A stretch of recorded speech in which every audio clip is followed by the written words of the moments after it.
Okay, so we are on Maccabees 9. And I think we're probably going to have one more after this because it's a very long one. There's a lot in it, very important. And so let's get started. And I just want to show you all the box that my Great Adventure Bible came in. And it has basically you can stop the video if you want to read that. It's color-coded Bible timeline. And then let me show you the back.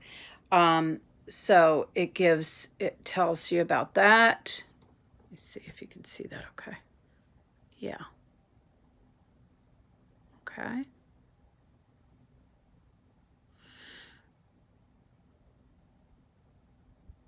Okay. And then it goes into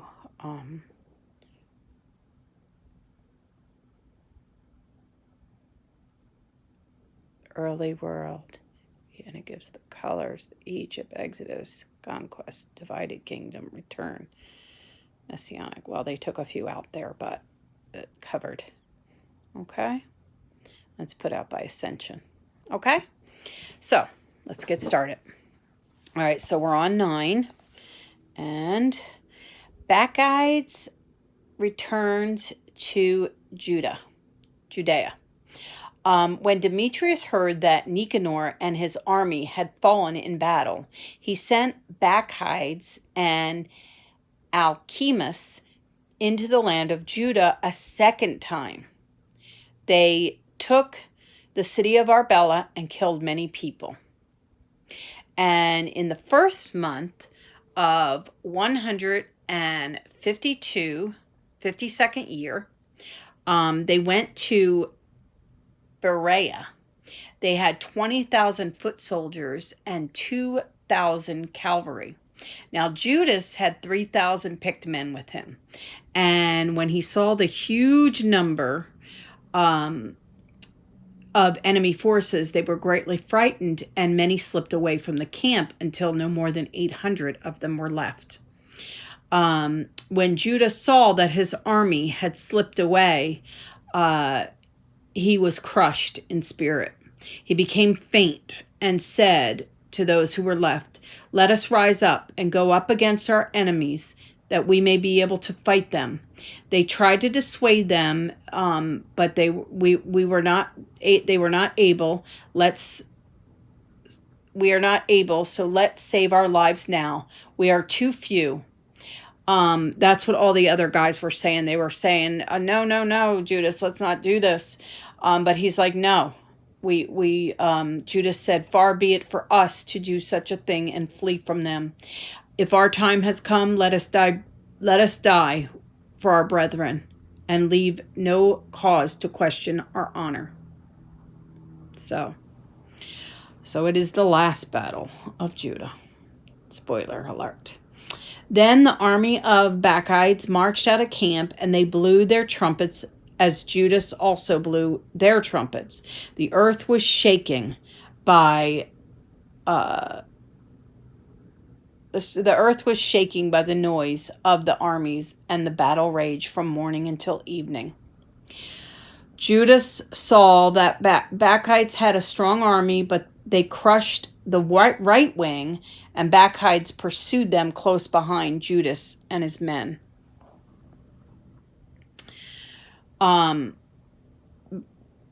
They became desperate, and both sides were wounded and fell. Judas also fell, and the rest fled. Then Jonathan and Simon took Judas, their brother, and buried him in the tomb of their father at Modin, and wept for him. And all of Israel made great lamentation for him. They mourned for many days and asked, "How is it the mighty man, the Savior of Israel, has fallen?" So they were very, very upset. Now the rest of acts of Judas and his wars and the brave deeds that he did in his greatness have not been recorded, for there were many. So when they say not recorded, I don't know for the book of Chronicles, when they would say the acts of the king are not recorded there, they would be. So, but this says they're not. So I don't know. I don't know if his words are recorded or not.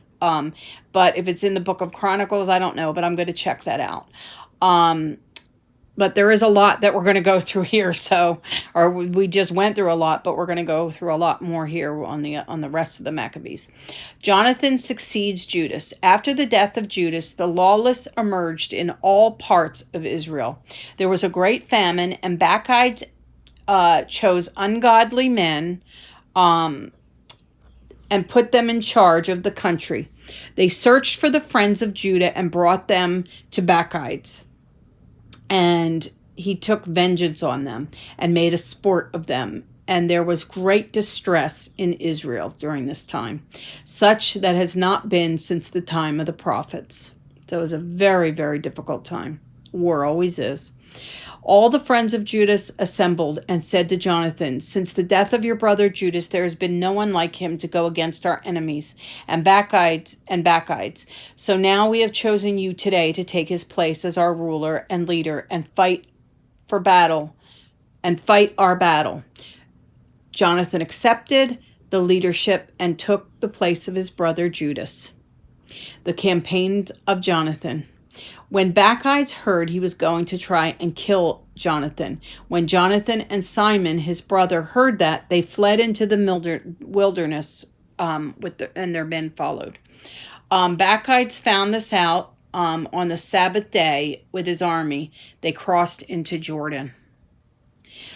Jonathan sent his brother as leader to beg the Nabateans, who were his friends, to store some baggage. But the sons of Jambri seized John and all he had. After it was reported to Jonathan and that Simon's brother and the sons of Jambri were celebrating a great wedding, they remembered the blood of John, their brother. They rushed upon them, ambushed them, and began killing them. Many were wounded and killed, and the rest fled to the mountains, and they took all their goods. Thus the wedding was turned into mourning, and when they had fully avenged the blood of their brother, they returned to the marshes of the Jordan. So apparently the brother Simon was killed there. Wait a minute. No, because they're talking about Simon. Their brother John, rather. Another brother. I guess John is not Jonathan. See, sometimes it gets confusing. I didn't look in Breakthrough for that detail. But I'm just saying. Now, Jonathan is still there, evidently. So they rushed and ambushed them, killed them at the wedding. When Bacchides found out, he came back with force on the Sabbath day. They cried out to heaven to be delivered from the hands of their enemies. And the battle began. Jonathan outstretched his hand to strike Bacchides, but he eluded him. Okay. So obviously he's still alive because he is still fighting Bacchides.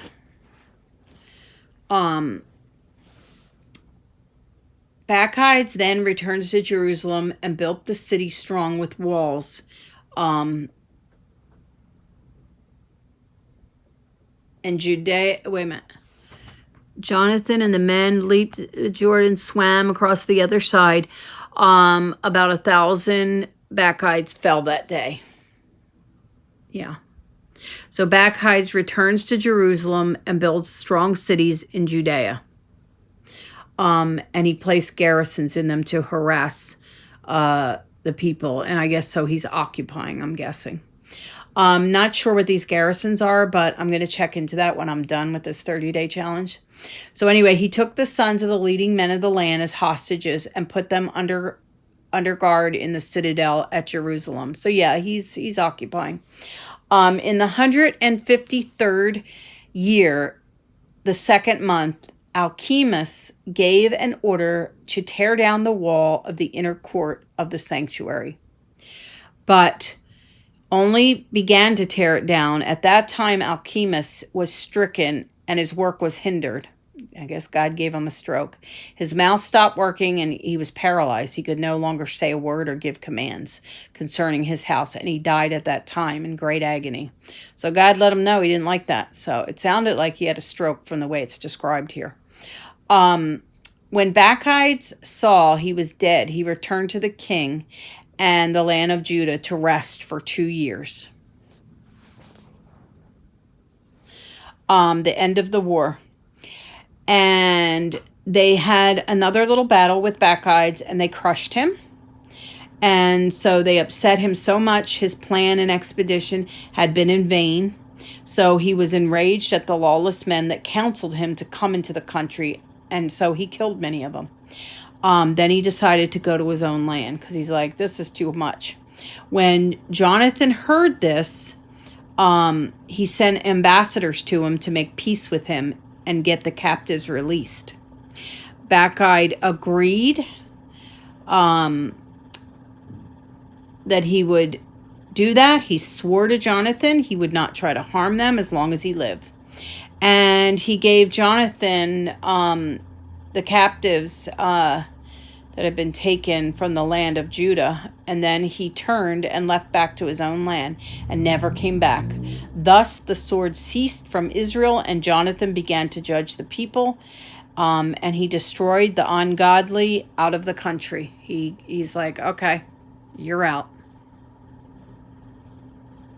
So, I was supposed to move it over to there. So, that's it. Then they were all they were done, and so he got the ungodly out of Israel after he went back home. Maccabees 10, revolt of Alexander Epiphanes. In the 160th year, Alexander Epiphanes, the son of Antiochus, occupied Ptolemy. They welcomed him, and he began to reign. When Demetrius heard, he assembled a large army and marched out to meet him in battle. Demetrius sent Jonathan a letter with peaceable words to honor him. So Demetrius gave him authority to recruit troops and equip them with arms and become his ally. He commanded that the hostages in the citadel should be released to them. So the men in the citadel released the hostages to Jonathan, and he returned them to their parents. Jonathan dwelt in Jerusalem, began to rebuild and restore the city. Foreigners who were stronghold that Bacchides had built there fled to their own land because they're like, I'm out of here. Alexander the Great heard all the promises Demetrius had said to Jonathan and told him of the battles that Jonathan and his brothers had fought and all the brave deeds they had done. So he said, we'll make them our friend and ally. He wrote a letter and sent it to them at their with the following words. Jonathan becomes high priest. The greeting King Alexander sent to Jonathan, we've heard about. You are a mighty warrior and worthy to be our friend. So we have appointed you today to be high priest of your nation. And they sent him a purple robe and gold crown. And you are always to take our side. Yeah, right. Demetrius writes to Jonathan.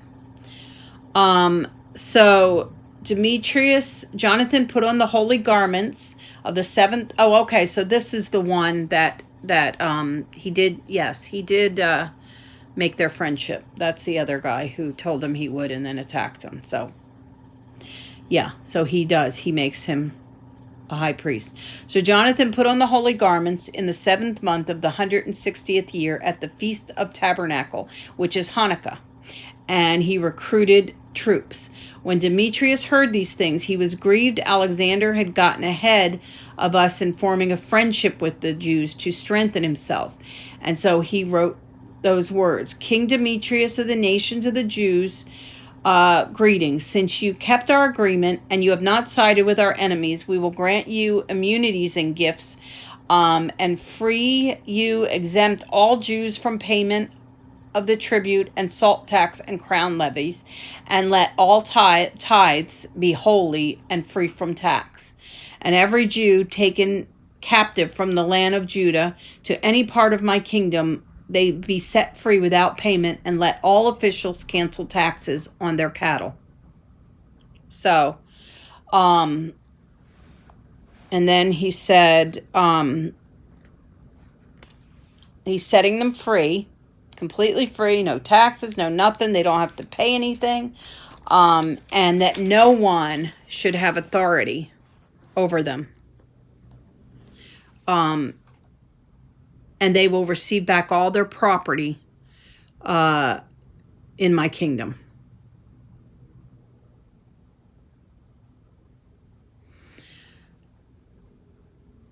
But I guess it didn't last long. When Jonathan and his people heard these words, they did not believe or accept them. Okay, yeah, so he was the one they didn't accept. I'm sorry. Remember, I'm trying to do this very quickly, and I'm getting close to the time, so I can't take as much time to do this. And that was one of the other problems I found, is trying to rush it. You have to be careful because it could get confusing. So, yeah, he didn't accept that.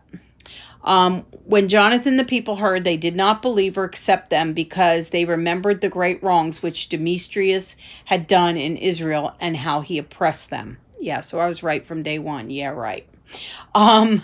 So the kings met in battle. The army of Demetrius fled, and Alexander pursued him and defeated them. Demetrius was killed on that day. Yes, right.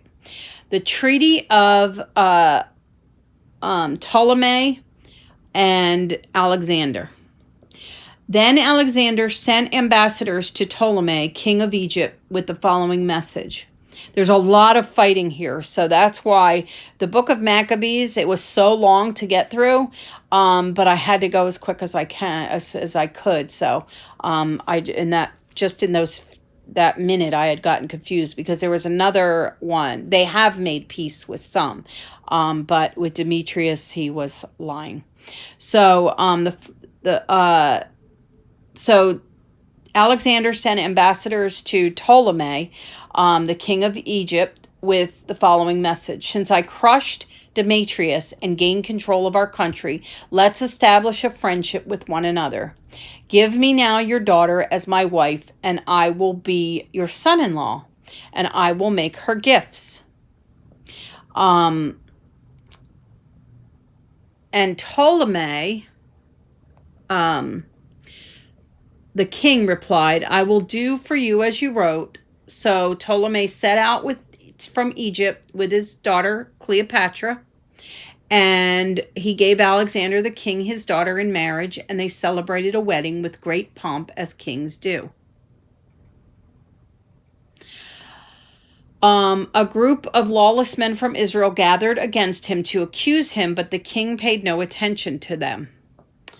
The king gave orders to clothe him in purple, and he seated him at his side. And when his accusers saw the honor that was paid to him in accordance with the proclamation, and saw him clothed in purple, they all fled. Then the king honored him and made him general and governor of the province, and Jonathan returned to Jerusalem in peace and gladness. So that was good. And when I'm done this, I'm going to read over that a little bit, because that was a little bit confusing in there. Apollonius is defeated by Jonathan. In the year 1965 BC, Demetrius, the son of Demetrius, came from Crete when Alexander, the king, heard. He was greatly grieved and returned to Antioch. Demetrius appointed Apollonius the governor of Assyria. Then he sent the following message to Jonathan, the high priest.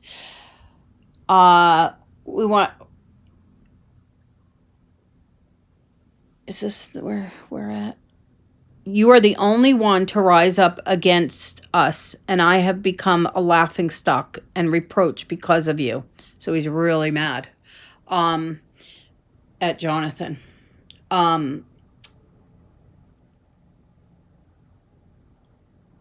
If you have the confidence, come and meet us, and let's match strength with each other.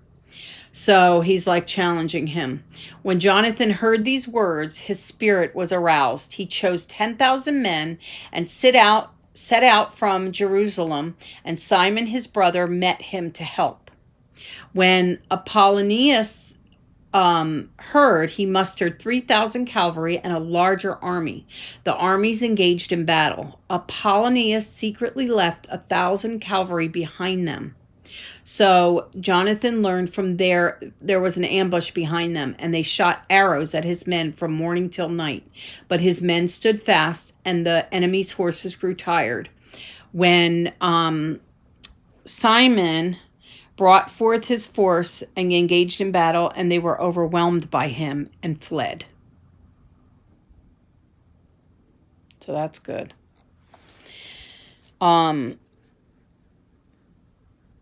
And Jonathan burned Azotus, surrounded towns, and plundered them. And the number who were killed were 8,000. When Alexander heard these things, he honored Jonathan and sent him a golden buckle and gave him a city, Ekron. Gave him the possession. Ptolemaeus invades Syria. Then the king of Egypt gathered forces. He tried to get possession of Alexander's kingdom by trickery. See, that's the thing. There's a lot of trickery in here, and that's what got me confused there back a little second ago. He set out for Syria with peaceful words, and people opened their gates to him. Yeah. So this is where he goes in, and he went in to meet them, since he was Alexander's father-in-law, but he had stationed forces. King Ptolemy gained control of the coastal cities, and he kept devising evil designs against Alexander. He sent envoys to Demetrius the king, saying, "Come, let us make a covenant with each other. I will give you in marriage my daughter, who is Alexander's wife, and you shall reign over your father's kingdom. I regret I gave my daughter to him because he's tried to kill me." He threw blame on Alexander because he coveted his kingdom. So he took his daughter away from him and gave her to Demetrius. Ptolemy, let me see. Ptolemy entered Antioch, and he put 2 crowns upon his head, the crown of Egypt and of Asia. Alexander heard of it and came against him in battle. Ptolemy was strong. Came against him in battle. Ptolemy was strong force.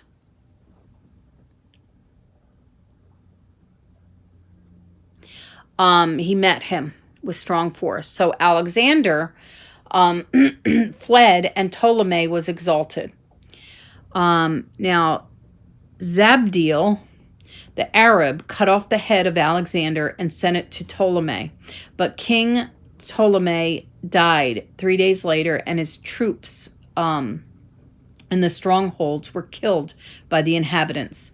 So Demetrius became king in the 167th year.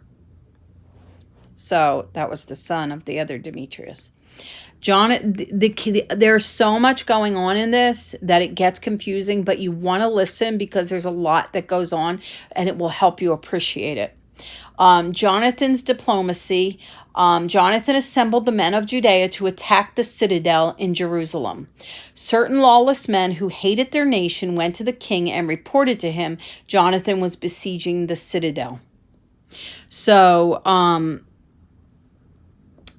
when he heard this, he was angry, and he set out and came to Ptolemy, and he wrote Jonathan not to continue the siege, but to meet him for a conference. The other thing about reading all this stuff is a lot of the stuff is overlapped with when someone was alive, and then they go, when someone dies, then they go back to when that person was alive, because there's a certain part to it. So that's what makes the Bible really confusing to understand. And I didn't really have time to get into breakthrough with this one. So, but there's very important things in here. So just hang on to it. When Jonathan heard, he gave orders to continue the siege and put himself in danger. He went to the king, taking silver, gold, and other things and other gifts. So he won the king's favor. So that was important.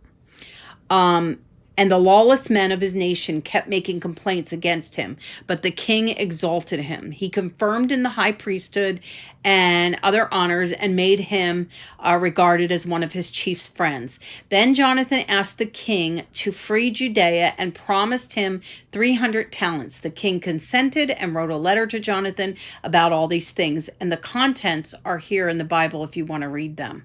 So it's all in here. The intrigue of Trypho. When Demetrius the king saw the land was quiet and in no opposition to him, he dismissed all the troops who had served his father because they hated him. Trypho had formerly been one of Alexander's supporter.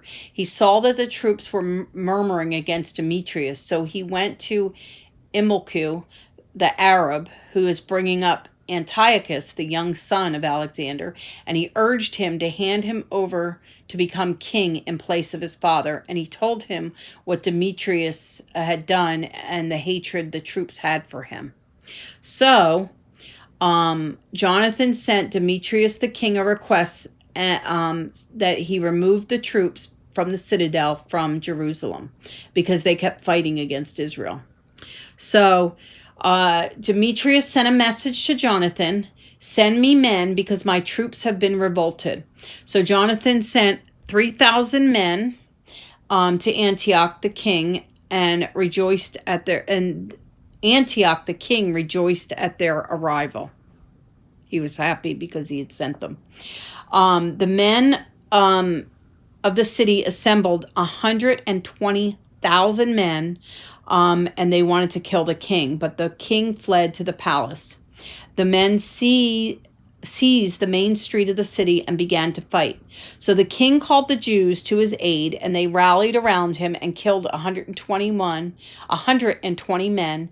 They set fire to the city and seized much of the spoil on that day that they saved the king.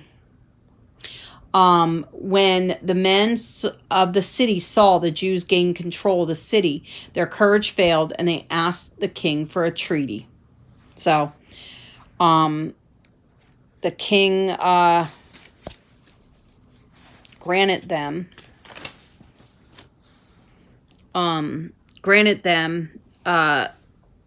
They asked the king to grant them peace and make the Jews stop fighting against them in their city and threw down their arms.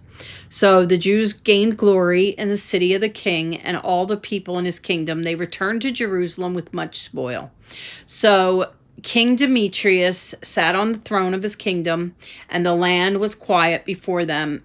But he broke his word about his promise and became estranged from Jonathan and did not repay the favor which Jonathan had done for him, but oppressed him greatly. So Trypho seizes power. After Trypho returned, the young boy Antioch, who began to reign and put on the crown, all the troops that Demetrius had cast off fought against Demetrius, and he fled. So young Antioch wrote a letter to Jonathan confirming him in the high priesthood over 4 districts, and he sent him a gold plate and table service and granted him the right to drink from the gold cups and dress in purple and wear the gold buckle.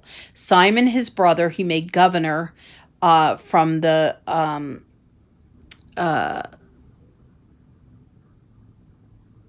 Simon, his brother, he made governor. All the way from Tyre all the way to the borders of Egypt. So where are we? The campaigns of Jonathan and Simon. Jonathan traveled among the cities and all the army of Syria, gathering to himself gathering his allies. The cities met him and paid him honor, but the man of Gaza shut him out. So he besieged him and burned the suburbs with fire and plundered them. The people of Gaza pleaded with Jonathan that he make peace with them. So they all want peace. God knows they need it by now, right? Jonathan heard Demetrius intended to remove him from office. So he went to Demetrius with his army. And Simon stayed behind to fight. So he hemmed them in finally, and then he asked them to grant terms of peace. So he did, and he took possession of the city and set a garrison over it. I guess means occupied. Jonathan and the army of the foreigners met him, and they set an ambush against him. They met him face to face, and they emerged from the ambush, and all of Jonathan's men fled, but one, Matthias. Jonathan tore his garments, put dust on his head, prayed, and when his men who were fleeing saw this, they returned to him and joined him. They fought, and 3,000 foreigners died that day, and Jonathan returned to Jerusalem. So that was good that they had come back to him. 12. Okay, I think we need to, can we do 12 real quick? Okay. When Jonathan saw that the time was favorable, he chose men and he sent them to Rome to renew the friendship with them. He sent letters to the same effect to the Spartans and other places. So they went to Rome and entered the Senate chamber and said, Jonathan, the high priest and the Jewish nation sent us to renew the former friendship and alliance with you. Romans gave them letters asking others to provide the envoys safe conduct to the land of Judah. There's also a copy in here that Jonathan wrote to the Spartans. So you can see that. He told them similar things, and they also said that they pray for them. So that was nice. He's letting them know, look, we pray for you. They said, we remember you constantly on every occasion, in our feasts and other appropriate days, and in our prayers. So I thought that was nice. And it went on. We have been waging war. All these people have been waging war, but we were unwilling to annoy you and the other allies and friends with these wars.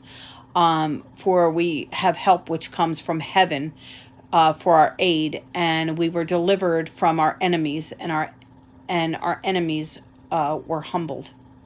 Further campaigns of Jonathan and Simon. Jonathan heard that the commanders of Demetrius had returned with a larger force to wage war against them. So he met them, gave them no opportunity to invade his own land. He sent spies into their camp, so he became a great warrior too after his brother. When the enemy heard that Jonathan and his men were prepared for battle, they were afraid and terrified at heart. So they kindled fires and withdrew. Jonathan didn't know until morning, so he went against the Arabs and crushed them and plundered them. Simon also went forth into neighboring strongholds and took them by surprise.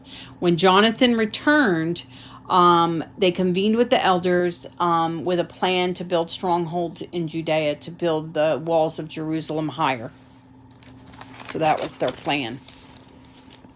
Okay, so let's finish this up to 13. Trypho captures Jonathan. Trypho attempted to become king of Asia and put the crown on himself and to raise his hand against Antiochus the king because he wanted his crown. But he feared Jonathan might not permit him, so he kept seeking to seize and kill him. Jonathan went out to meet him with 40,000 men, and here's the trickery. Trypho saw that he had come with a large army. He was afraid to raise his hand against him. This is the one I thought was that other one I said no. See, there are several. That's why this is a little confusing. So he received him with honor and commended him with all his friends and gave him gifts. He was like, oh, come on in, come on in. And then he said, why do you have all these worried people when we're not at war? Dismiss them. So Jonathan trusted him, sent away his troops, and he kept with him only 1,000 men that had accompanied him. And when he entered Ptolemais, they seized him, the city of Ptolemais. They seized him and killed those that were with him. Then Trypho sent troops to Galilee in the Great Plains to destroy all Jonathan's soldiers. But they realized Jonathan had been seized and that they believed he had perished with his men. So they encouraged each other at battle. When their pursuers saw that they would fight for their lives, he turned back. So they reached Judea safely, and they mourned for Jonathan. All the nations around them tried to destroy them. They have no leader, so let us make war on them. And that's what they said. So now we will start with 13 on the next one.